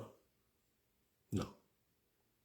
Et vous avez vu, ce qui est encore pitoyable, c'est de voir qu'aujourd'hui, vous poussez le bouchon loin en allant prendre les photos de ceux qui s'opposent à votre régime et en créant des choses mais extraordinaires. Aujourd'hui, c'est notre sœur Dana qu'on prend. On est allé prendre ces photos sur sa page Facebook. Ils sont allés dans des sites de dépravation, etc. Ils mettent ces photos et puis ils disent, ah, regardez, voilà la preuve, etc. Mais en fait, il y a vraiment quelque chose que je ne comprends pas avec vous. Donc, quelqu'un qui est de notoriété publique va comme ça aller dans des sites de prostitution avec son visage, comme ça, découvert. Sachant qu'elle est de notoriété publique, sachant qu'elle a énormément de personnes qui l'en veulent parce que c'est quelqu'un qui a de la poigne, c'est quelqu'un qui est l'une des premières activistes du Gabon, cyberactiviste du Gabon, et puis donc, comme ça, elle va aller sur des sites comme ça, mettre son visage, exposer son visage. Alors que quand nous regardons dans les mêmes sites, parce que je suis allé voir, hein, il y a un petit Gabonais, là, un jeune Gabonais à Zingo, quoi, hey, Dana, je suis allé voir, et je me rends compte que dans ces sites, quasiment de prostitution, toutes les femmes prostituées qui figurent dans ce site ont caché leur visage, toutes. Allez-y, hein, toutes ont caché leur visage. Et il n'y a qu'une seule, comme par hasard, selon le nazi, qui décide d'apparaître à visage. Non, vous savez, il faut qu'on arrête. Il faut qu'on arrête avec ces bassesses. Il faut qu'on arrête avec ces bassesses. La bassesse, c'est de ne pas avoir des arguments politiques probants pour pouvoir démonter l'argument d'un opposant, sachant que vous ne l'avez pas, vous n'avez pas ça, mais qu'est-ce que vous préférez, qu'est-ce que vous faites? Mais vous vous attaquez à la personne en essayant de détruire sa réputation, en essayant de la casser. Et c'est mesquin. Parce que ce que vous faites, ben, les autres peuvent vous faire exactement la même chose, hein. Parce que c'est ça, en fait, que vous ne réalisez pas. Est-ce que vous savez qu'aujourd'hui, avec l'IA, l'intelligence informatique, je peux prendre le visage du président Oligui, que je peux mettre sur un corps dénudé, et puis je peux faire parler le président Oligui avec sa voix? Est-ce que vous avez conscience de ça? Mais quand vous envoyez comme on les appelle, les petites mains, quand vous envoyez vos petites mains, commencez à se lancer dans ce genre de choses, mais c'est grave. Et vous, monsieur Oligui, je pense que c'est bien, hein, c'est bien de dire que vous êtes là pour le peuple, mais n'oubliez pas que vous nous avez dit que le renseignement, c'est vous, vous le maîtrisez. Donc vous n'allez pas nous faire croire que là, à ce moment, vous n'êtes pas renseigné. Lorsque vous avez reçu la diaspora à la présidence de la République, vous-même, vous avez dit que vous suivez tous les activistes. Ou alors que quand vous n'avez pas le temps, vous enregistrez pour pouvoir suivre après. D'ailleurs, c'est comme ça que vous avez pu rabrouer Parfait et à la présidence de la République. Parce qu'il vous avait traité d'homosexuel, vous vous rappelez? Donc, vous suivez nos lives, vous suivez tout ce que nous disons à travers les réseaux sociaux, comme le live que je suis en train de faire. Je ne le fais pas pour vous insulter, mais pour vous dire que vous avez encore la possibilité de rectifier le tir. La population gabonaise n'est pas une population méchante. Sinon, la plupart des PDGistes qui se baladent dans le pays se seraient fait agresser. La seule chose que nous voulons, c'est que vous fassiez comme les autres. Que vous veniez véritablement devant le peuple gabonais. Quitte à annuler ou même, ça c'est mon point de vue, hein, ça n'engage que moi. Quitte à dire, ok, nous allons prolonger la transition d'1 an parce que nous allons consacrer une année entière à nous parler, à demander pardon et autres, là vous verrez véritablement que le Gabon se développera. Parce que tout le monde mettra la main à la pâte d'un bon cœur, non pas par contrainte, mais parce que nous aurions tous décidé, après ce pardon national, après cette volonté d'un nouveau Gabon, nous aurions tous décidé. Parce que comme je vous le dis, j'ai vu certaines personnes dire « Ah, tu parles de ça parce que tu veux te présenter. » Non, et je le dis tout le temps.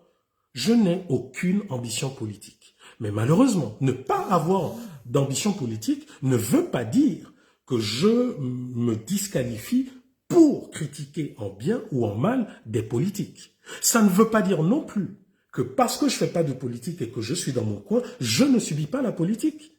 C'est bien ce que j'ai vécu. J'ai fait ce témoignage devant des centaines de Gabonais une centaine de fois. J'étais comme n'importe quel Gabonais qui estimait que l'opposition à l'époque, l'opposition était égale au parti au pouvoir. Donc dans ma tête, c'était je reste loin des politiques, j'ai mon entreprise et je me concentre dans mon business. Mais qu'est-ce qui se passe? Lorsque vous réfléchissez comme ça, qu'est-ce qui se passe? Ben, la politique vous rattrape. Si vous ne faites pas la politique vous fait. Donc, étant activiste environnemental et politique, oui, je peux critiquer les politiques. Oui, je peux faire ce que je suis en train de faire, mais ça ne veut pas dire que j'ai des ambitions. Par contre, il y en a qui ont déclaré leurs ambitions. Pour la diaspora, par exemple, pour l'étranger, nous avons tous vu le docteur Daniel Mangara. Et vous ne pouvez pas dire que c'est quelqu'un qui n'est pas compétent. Combien de Gabonais connaissez-vous qui soient docteurs, qui enseignent dans les plus grandes universités américaines? Dites-moi au Gabon, combien vous en connaissez? C'est une tête. Donc c'est pour vous dire que vous aurez à beau mettre des lois restrictives contre la diaspora parce que vous n'avez pas d'emprise sur nous, parce que oui. Et la preuve, aujourd'hui, désormais, tous les membres du CTRI, lorsque vous critiquez, eh qu'est-ce qu'ils vous disent? Oh, vous parlez parce que vous êtes étranger, venez parler ici au Gabon. Mais moi, la question que je pose, quand vous sortez ce genre de propos, est-ce que parce que je vais parler au Gabon, c'est-à-dire que là, les choses changeront? Il y en a plein qui parlent au Gabon.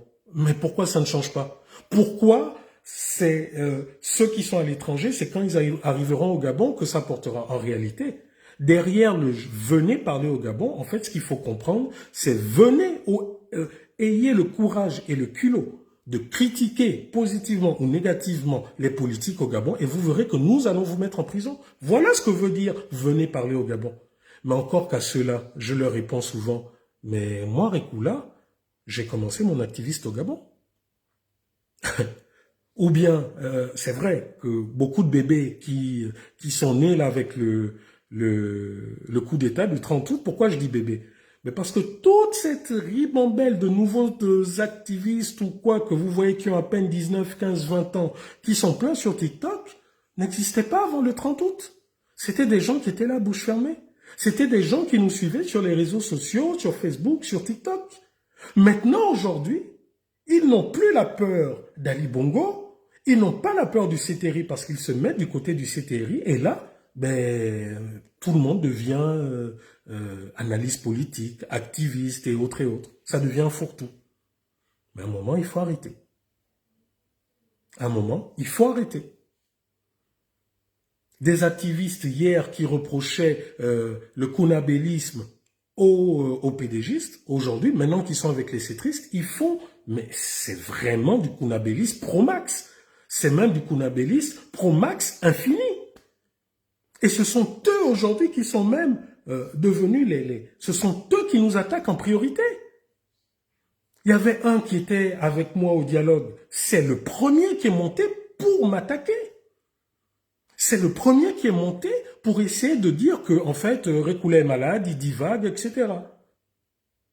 Mais c'est celui-là qui est sorti devant tous les Gabonais en disant que le général Oligui avait remis un brouillon au général Touadéra. C'est le même qui disait « Ah non, moi la politique du Gabon, je connais pas, moi je connais mieux les Blancs là-bas. » Mais c'est ça là aujourd'hui qui entoure ces gens. Hier, nous avons condamné, crié sur les kunabélistes, sur des fonctionnaires qui abandonnaient ce pourquoi ils étaient payés, qui passaient leur temps à être dans les meetings du PDG et autres. Mais qu'est-ce que nous voyons aujourd'hui? Les mêmes activistes là, qui faisaient des lives à non plus finir, qui critiquaient cela. Mais ce sont les mêmes aujourd'hui que nous voyons partir, laisser leur direction, leur travail pour faire du larbinisme derrière le président de la transition. Mais le président de la transition n'a-t-il pas un service de communication? C'est ça que je ne comprends pas en fait.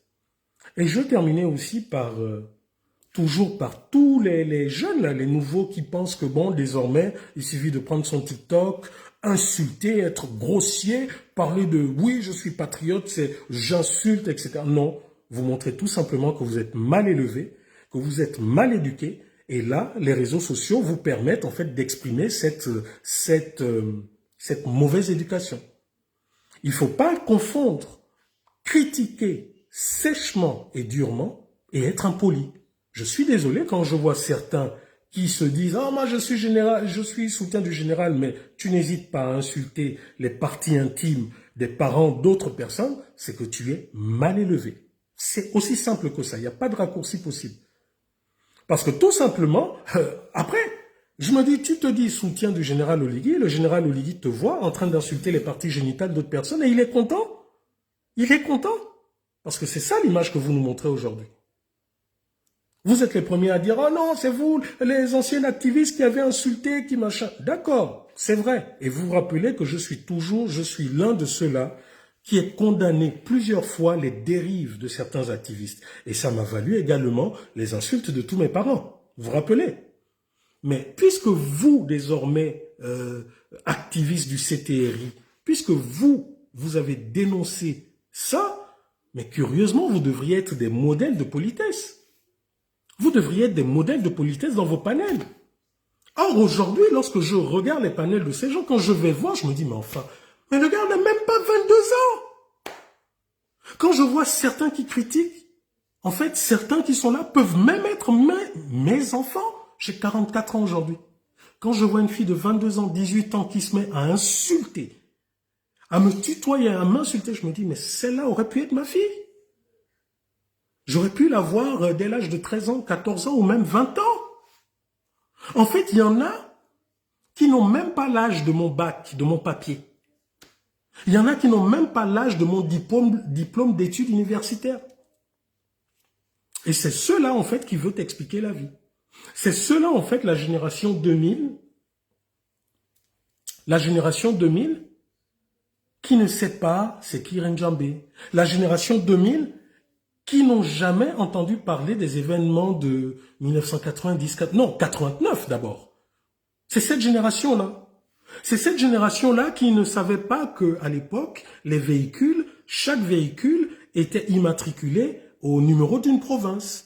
G1J, G2 ceci. C'est cette génération qui n'a pas vu qu'à un moment donné où la pression était tellement forte au Gabon, mais certains Gabonais, pour circuler au Gabon, enlevaient les plaques d'immatriculation. Gros Bouquet 2, où le général Oligui a 16 enfants, où moi-même j'ai fait mes classes à Gros Bouquet 1, Gros Bouquet 2. Ben, je me rappelle à l'époque, en 1990, en tout cas 91, 90, 93, 92, parce que je suis parti en 91, 92, c'est l'armée française qui nous protégeait, qui protégeait l'école, parce que cette école, contrairement à ce qu'on vous a dit, c'est une école française, publique conventionnée, mais française. C'est vrai que depuis quelques années, le gouvernement a voulu la récupérer, mais ça reste une école française. Donc voilà. Écoutez, moi ce que j'ai envie de dire, c'est que la seule chose que nous avons, c'est de continuer à montrer ce qui ne va pas. Pour que demain, si le pire arrive, le général Oligui et toute sa suite ne pourront pas dire qu'ils ne savaient pas, qu'ils n'étaient pas informés ou qu'ils ne sont pas comptables. Bonsoir Dana. Donc voilà, ils sont comptables de la situation actuelle du Gabon. Et comme je vous l'ai démontré, le président de la transition, le général Oligui, ne peut pas se cacher derrière le fait que, oui, ce que nous vous présentons, c'est la volonté du peuple. Je le dis avec tout le respect possible, ce n'est pas la volonté du peuple. C'est la volonté du CTRI, du général Oligui et de tous ceux qui sont avec lui. La preuve, tous ceux qui sont avec lui depuis des mois appellent les Gabonais à voter oui. C'est qu'ils disaient en fait, grosso modo, leur langage. Les vidéos sont là. Hein. Oh, le général Oligui nous a sauvés. Bon, pour la continuité et la stabilité du pays, si vous votez oui, c'est le général Oligui. Non, les amis. Il faut voter non. Parce que si on vote non à ce référendum, ça va pousser le général Oligui à revoir sa copie et à nous présenter une constitution dont, en tout cas, la majorité des Gabonais se retrouveront. Aussi simple que ça. Votons non. Moi, j'appelle à voter non à cette constitution. Donc, voter non à cette constitution fera en sorte que cette fois-ci, le général Oligui mettra en place de véritables organes pour pouvoir écrire au peuple gabonais et aux générations de demain une constitution qui, je l'espère, sera comme celle des États-Unis, qui ne sera pas modifiée au bout de 200, 300 ans. Voilà ce que nous voulons. Voilà. Donc, merci de m'avoir suivi. C'est toujours dur. Même quand je suis fatigué, je dis, je ne fais que 20, 30 minutes. Mais après, comme vous voyez, ben, on déborde, on a 1h30. Donc, voilà, j'ai fini. Je ne vais prendre personne parce que il est quelle heure là déjà il est minuit 40 ici, donc 23h40 au Gabon. Je suis fatigué. Demain, j'ai une longue journée. Aujourd'hui, j'ai eu également une longue journée. Mais voilà. Donc oui, Dana, l'article 23, ben, c'est comme nous avons dit, hein, ça chauffe. Regardez. Je vous ai dit, faisons le parallèle avec l'ancien pouvoir. Je vous ai montré Ali Bongo qui est venu, on nous l'a présenté comme quelqu'un qui était suffisamment riche, qui ne viendrait pas à la tête du Gabon pour s'enrichir. Aujourd'hui, le général Oligui se présente comme quelqu'un qui n'a même pas besoin du salaire du président de la transition, parce qu'il est suffisamment aisé, il a construit, il a des maisons, etc. Ali Bongo, pour redresser le pays d'urgence, nous a sorti plein de projets, plein de maquettes. Le général Oligui, en prenant le pouvoir, nous dit « Ah, c'est vrai que je suis venu pour la transition, mais il y a des urgences. Allez, on est à nouveau dans les maquettes, dans des tours. On nous présente des tours pas loin de la présidence de la République, comme si ces tours, ce sont des Gabonais qui y vivront, ou comme si ces tours apporteront une plus-value au Gabon. Qui sera dans ces tours, comme les Gabon Mining? Toujours les mêmes. Les BGFI, voilà, toujours les mêmes. On nous présente, Ali Bongo a estimé que pour sa gouvernance, il faut modifier la Constitution. C'est exactement ce que fait aujourd'hui M. Oligui. Pour sa gouvernance, il a besoin de modifier la Constitution. Ali Bongo, Omar Bongo, Ali Bongo avait à la tête de la Cour constitutionnelle leur parent direct. Qui on a aujourd'hui à la tête de la Cour constitutionnelle du Gabon? Un parent direct du général Oligui. Nous avons connu des meurtres, des crimes sous Ali Bongo, sous Omar Bongo. Sous le général Oligui, nous avons les militaires qui sont partout dans tout le pays. Nous avons même un couvre-feu. Mais nous avons toujours des crimes, nous avons toujours des crimes rituels, des assassinats. Au final, qu'est-ce qui change? Qu'est-ce qui a changé? Rien du tout. Nous sommes toujours dans la même configuration. Et vous avez vu aujourd'hui comment le parti qui a mis le Gabon dans cet état sort pour narguer les Gabonais. Oui. Donc, si on ne peut pas avoir plus de preuves que ça, ben, qu'est-ce que vous voulez? Après, vous savez, il y en a qui ont fait un choix. Il y en a qui estiment qu'aujourd'hui, quel que soit ce que fait le général Oligui, comme ils sont de la même ethnie, du même département et autres, quelles que soient les lois qu'il fait ou quoi, il faut être derrière lui. C'est notre fils, c'est le fils d'Akomamba et autres. Non, les amis, ça ne se passe pas comme ça. Vous êtes en train de tribaliser le Gabon. Vous êtes en train de balkaniser le Gabon. Nous avons suffisamment souffert de ça, de ces administrations privées, de ces administrations qui étaient devenues la propriété de certaines ethnies. Aujourd'hui, nous le revivons, mais maintenant sous une forme mais pro-max. Aujourd'hui, le tribalisme, la xénophobie, vous le faites de façon décomplexée. Vous le faites de façon décomplexée. C'est-à-dire qu'aujourd'hui, nous le savons, bon, les gens le faisaient quand même en cachette, mais aujourd'hui, vous ne vous gênez plus pour le faire. Qu'est-ce que ça sera demain?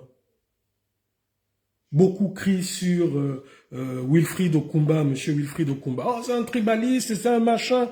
Oui, il y a des propos pour moi que je trouve, même s'il le pense, mais il ne peut pas les dire, il ne peut pas les sortir. Mais en face, c'est la même chose. Aujourd'hui, il y en a qui disent que le pouvoir, c'est pour vous. Bon, maintenant, nous qui sommes demi-gabonais, parce que soit une épouse étrangère, soit un mari étranger, soit une double nationalité, soit parce qu'on est en Occident, nous qui sommes désormais demi-gabonais, qui ne sommes pas de la tribu ou de l'ethnie de votre père, qui ne sommes pas de la tribu ou l'ethnie de votre mère, dites-nous quel est notre avenir dans votre république là que vous êtes en train de faire. Quel est notre avenir? Vous êtes en train de faire glisser le Gabon dans des choses qui ne s'annoncent pas bonnes. Allez, j'avais dit bonne soirée. Bonne soirée à tous. Ah, on me dit déjà, l'heure c'est l'heure. Bonne soirée à tous. Sanctionnons cette mascarade par un nom. C'est tout. Depuis hier, j'ai affiché une main rouge, tel un carton rouge, avec écrit non, que le maximum de personnes le prennent et le mettent en profil. Que ça soit sur WhatsApp, que ça soit sur Facebook, Telegram, que tout le monde montre qu'il est patriote, qu'il aime ce pays, mais qu'il n'est pas prêt de voir à nouveau ce pays glisser dans une dictature. Voilà. Bonne soirée à tous et que Dieu vous bénisse.